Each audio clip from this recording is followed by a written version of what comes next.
Baiklah, saya akan menjelaskan tentang tugas analisis teknik dan biaya.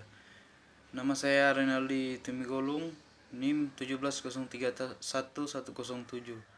Topik saya itu konsep ekonomi. Pengertian konsep ekonomi.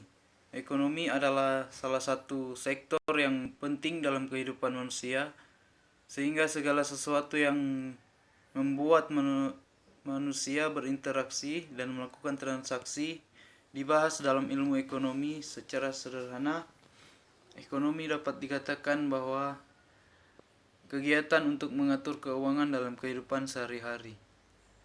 Ekonomi adalah ilmu sosial yang mempelajari tentang aktivitas manusia yang berhubungan dengan produksi, distribusi, dan konsumsi terhadap barang dan jasa. Namun, inti dari masalah ekonomi adalah adanya ketidakseimbangan antara kebutuhan manusia yang tidak terbatas dengan alat pemuas kebutuhan yang jumlahnya sangat terbatas. Secara umum, ekonomi dibagi menjadi dua, yaitu ekonomi makro dan ekonomi mikro. Ekonomi makro mempelajari tentang ekonomi secara lebih luas, seperti inflasi dan pengangguran. Inflasi, kenaikan harga-harga barang, pertumbuhan output, atau meningkatnya hasil produksi. Pengangguran yaitu jumlah angkatan kerja yang tidak mendapatkan kesempatan kerja. Ekonomi mikro mempunyai cakupan yang lebih kecil seperti teori, harga, interaksi antara pembeli dan penjual di pasar, barang dan jasa dalam menentukan harga, interaksi antara pembeli dan penjual di pasar, produksi. Tingkah laku produsen dan konsumen.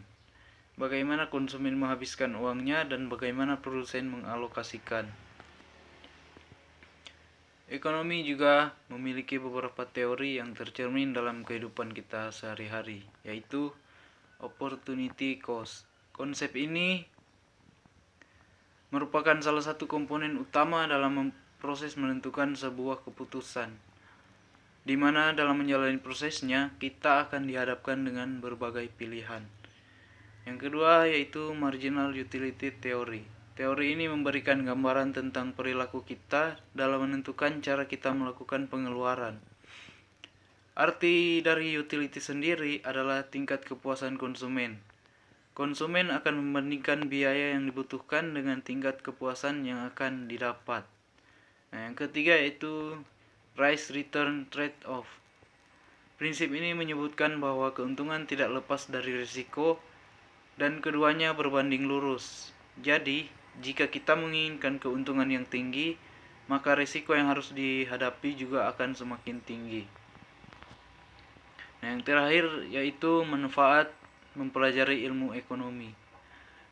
Yang pertama yaitu dapat membantu individu maupun perusahaan dalam membentuk prioritas kebutuhan yang ingin dicapai. Yang kedua yaitu dapat membantu mempelajari perilaku manusia dalam memanfaatkan sumber daya untuk memenuhi kebutuhan. Yang terakhir yaitu dapat membantu memilih alat pemuas kebutuhan yang efektif dan efisien.